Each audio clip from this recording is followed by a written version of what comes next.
خطایا در طبابت. ما شما طبابت میکنیم، اگر بعضی خطایا را اصلاح کنیم طبابت ما نتیجه دار میشه.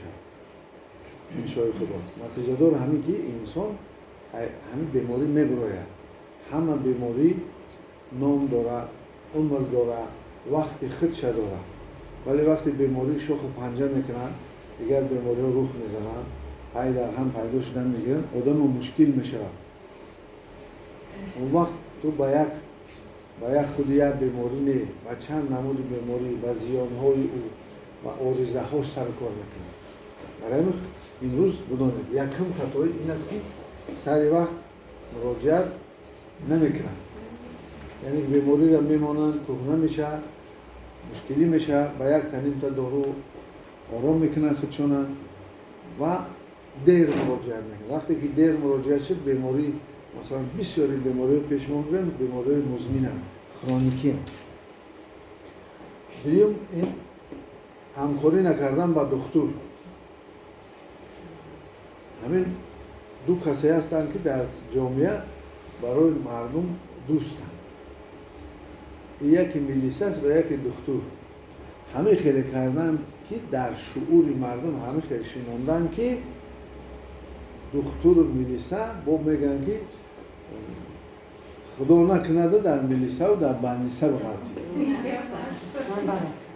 تصور کنید همه خیلی مفکوره آدم را بعد کسی که یکی سلامتی تا حفظ میکنه، یکیش مثلا سبب امنیتت میشه، تنجی میشه. مثلا حدیث رسول اکرم درود سلام بر او میگوید که مردم در دو چیز خطا میکنن، یکی در سلامتی و یکی در امنیت. همین صحت هم فکر نمیکنن، بیمارشون فکر نمیکنن. میگن ها کدام آدم باشه بگوی صحت، میگه که خیر صحت باشد، خیر میگه ای خدا با بندیست نرسانه، خدا تنی تو را با طبیبان نیاز مباد. با شرط میخونن، با دکترای بیچاره با کیمچی و گپا هم میگن خودش توابت کرد. دکتر هم آدم است، بیمار میشه، یکی وظیفه شه، کار شه.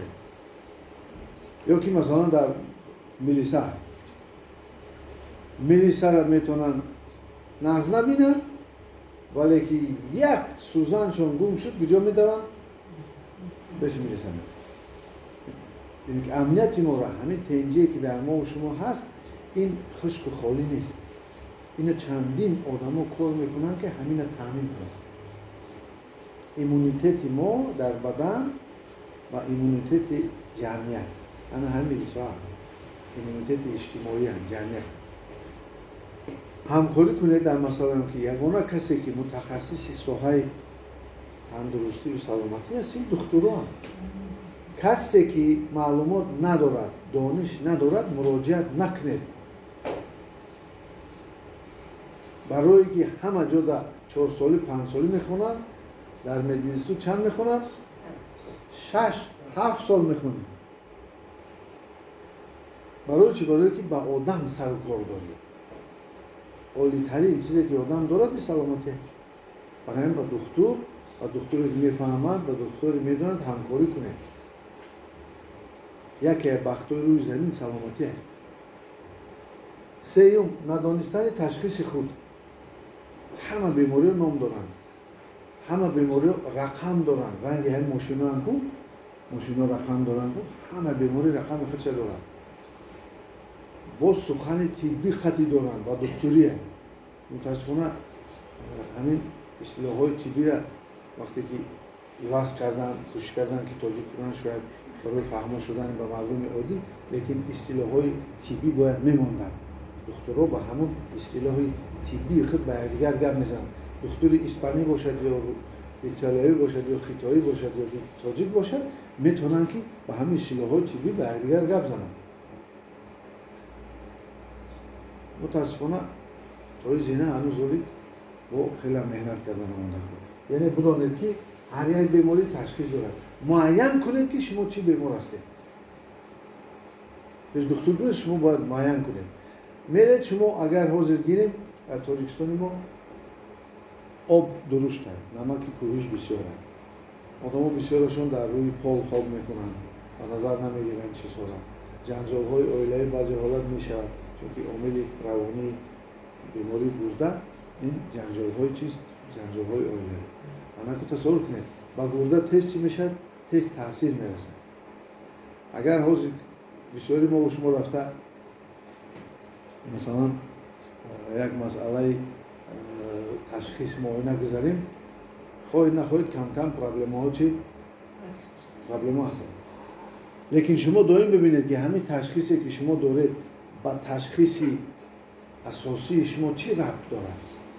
بعضا شما طبابت اساسی را میمونید طبابت های دویم درجه میکنید. عصب خراب است لیکن گرده طبابت کردید. تصور کنید نه؟ یا که مثلا گرده کسل است هم استونمهره طبابت کردید است.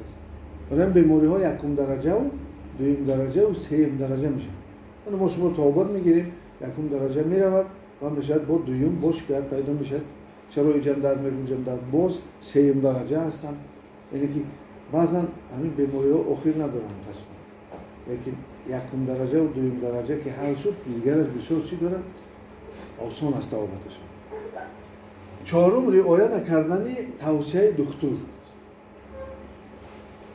بسیار وقت 10 روزه را شما معیار گرفته اید که همین 10 روز طبابت 10 روزه بسیار آدم‌ها طبابت نمیشن. این یکی از جزوهای طبابت زمان شوروی بود. برای چی 10 روزه میگفت در 10 روز آدم عادت نو پیدا میکنه.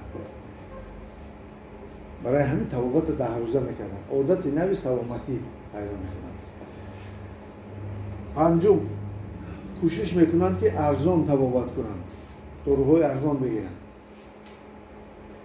تمام چیزهای دیگر را میتونن که قیمت بگیرن ولی همین مسئله سلامتی شد کوشش میکنن آسان و ارزان طبابت کنن. کوشش کنید که بیشتر شما همین چیزا در سلامتی خود بیشتر وقت بیشتر مبلغ جدا کنید. ششم تا آخر نرساندن طبابت. طبابت زینه با زینه دارد. نه حاضر شما بسیار شما رو ریابیلیتاسیون توان بخشی نکنید. یعنی که شما طبابت بسیار گرفتگیید لیکن توان بخشی نکنید. ما برقرار میکنیم سلامتی پیشینه شما رو. هفتم عوض کردن دکتر. دکترها چیکار میکنن؟ عوض میکنن. تیز عوض میکنن. باید شما با اون دکتری که طبابت میکنید باید وای خطی یک مراسم کنید فهمونید اگر خودش اجازه داد یا که نپراویل نداد شما میرید چی؟ دیگر جور چیکار میکنید؟ دیگر جور طبابت میکنید. اوش هم به اجازت همون دکتر و این تاجستان به سمینی و رچو هستن. دکترهای عائلوی هستن از وقت شما و یا باید همراه شما رو هم پیش دکترهای دیگر پیش طبیبای دیگر چون که درباره تو میدونن همه چیزا میدونن وای باید مصلحت کنن خطیبایی که ممکن است من همین طبابت گیرم میونه یا که همین ضرورت چون که باید درباره تو بسیار میدونن درباره چی خیلی متاسفانه زمینای اول پرویش زمینو هم تفاوتی شاید در بعضی جاها خوبتر برای گذاشته شده باشد ولی در عموم ولی هنوز پره همین مسئله جابجا گذاشته نشده است. و امیدواریم در آینده میشه چون که یک سمت خوبی که در تاجیکستان فعالیت میکنه این تیبی عائلوی است. یک کس درباره عائله میدونه درباره بیماری های او درباره مشکلات های او درباره بیماری های کرونیکیشان و کوشش کنید که دکتر از وقتی که با همکاری میکنید در طبابت های آینده شما هم اشتراک کنند یعنی در دیگر جا هم باشد و با دکتر دیگر باید چکار کنند رابطه داشته باشد تلفن کنند زنگ زنند و بفهماند که کدام داروها کدام بسیار استفاده بوده است و انا اکنون برای آن که ما خطا نکنیم چیکار کردن در کار سری وقت مراجعت کنیم همکاری با دکترها کنیم تشخیص خودمون رو معین کنیم توصیه دکتر را رعایت کنیم داروهای لازمی را گیریم ضروری را بگیریم طبابت‌های ضروری را بگیریم تا آخر طبابت بریم و دکتری خودمون را عوض نکنیم تا آنکه ضرورت با دیگر دکتران مراجعت کردن نباشه. فهم شد؟ فکر میکنم بسنده است امروز